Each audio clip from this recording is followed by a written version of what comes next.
Mga idol at kabayan, breaking news! Pangulong Marcos Jr. sa kanyang talumpati sa International Institute for Strategic Studies sa Singapore kagabi, ipinakita niya sa buong mundo, lalo na sa China, na hindi yuyuko ang Pilipinas.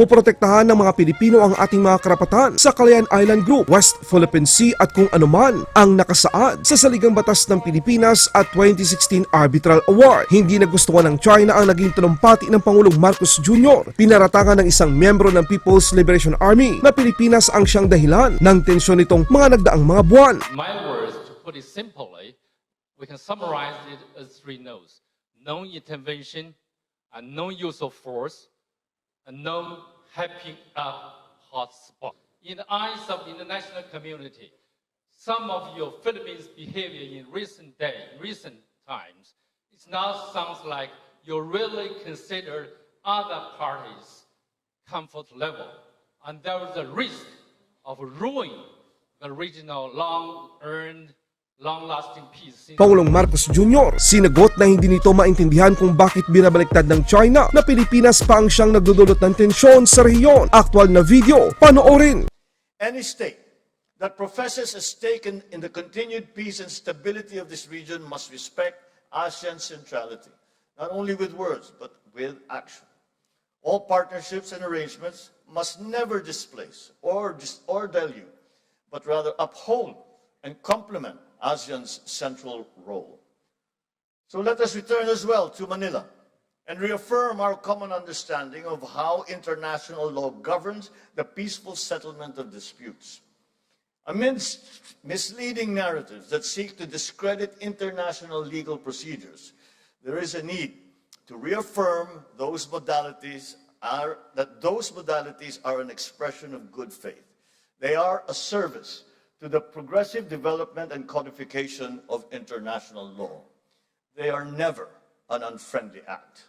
We need to begin by resoundingly rejecting misguided interpretations that paint our region as a mere theater of geopolitical rivalries. We are not mere bystanders to unfolding world events.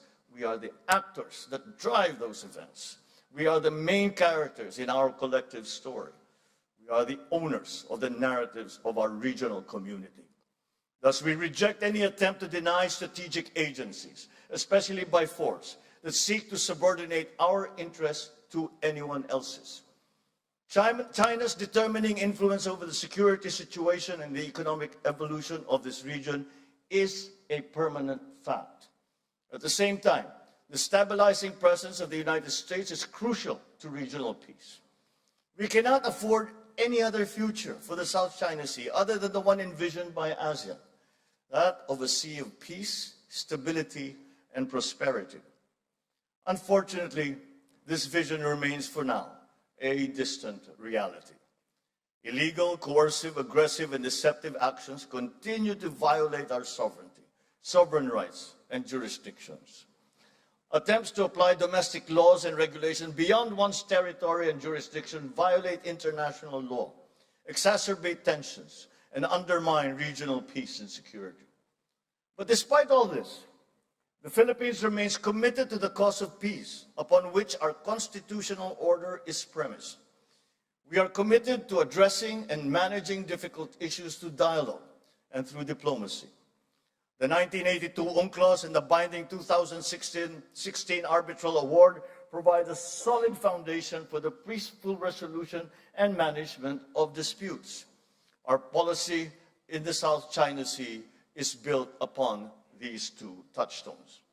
As we work to uphold the rule of law in international affairs, so shall we build our capabilities to protect our interests in our own maritime domain and in the global commons.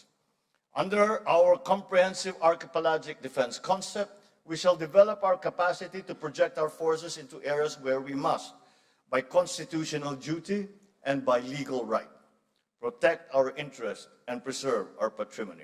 And as we build our defense capabilities, so shall we continue to invest in diplomacy. Thank you very much, Chair. Give me this wonderful chance to ask a question to our President.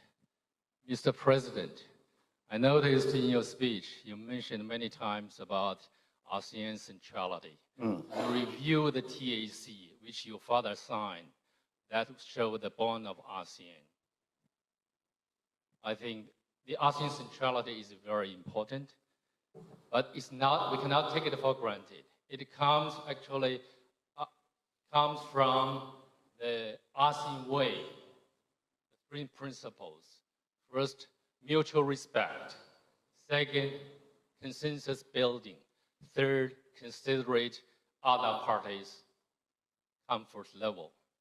In my words, to put it simply, we can summarize it as three no's: non-intervention, and non-use of force, and no hyping up hot spots.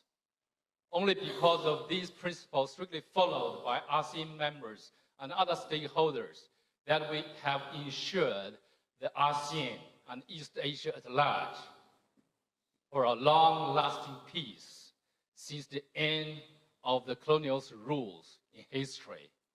So we cherish a lot. I fully agree with you. I support the centrality of ASEAN.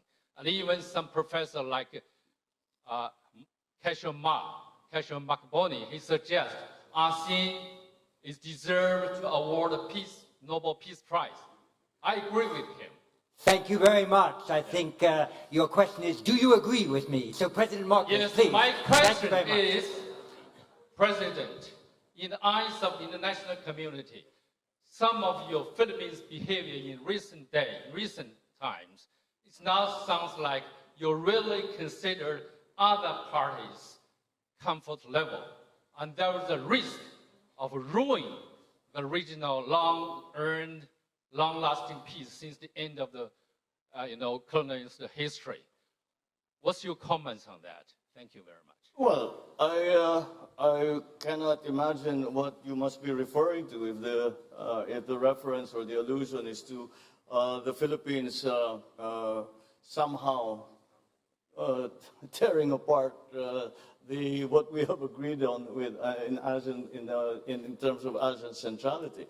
Quite the contrary. I think if you examine more closely the remarks that I just made, I precisely focus on ASEAN centrality, and that the principles that are laid down that are involved in the concept of ASEAN centrality are some things that we must use to guide us.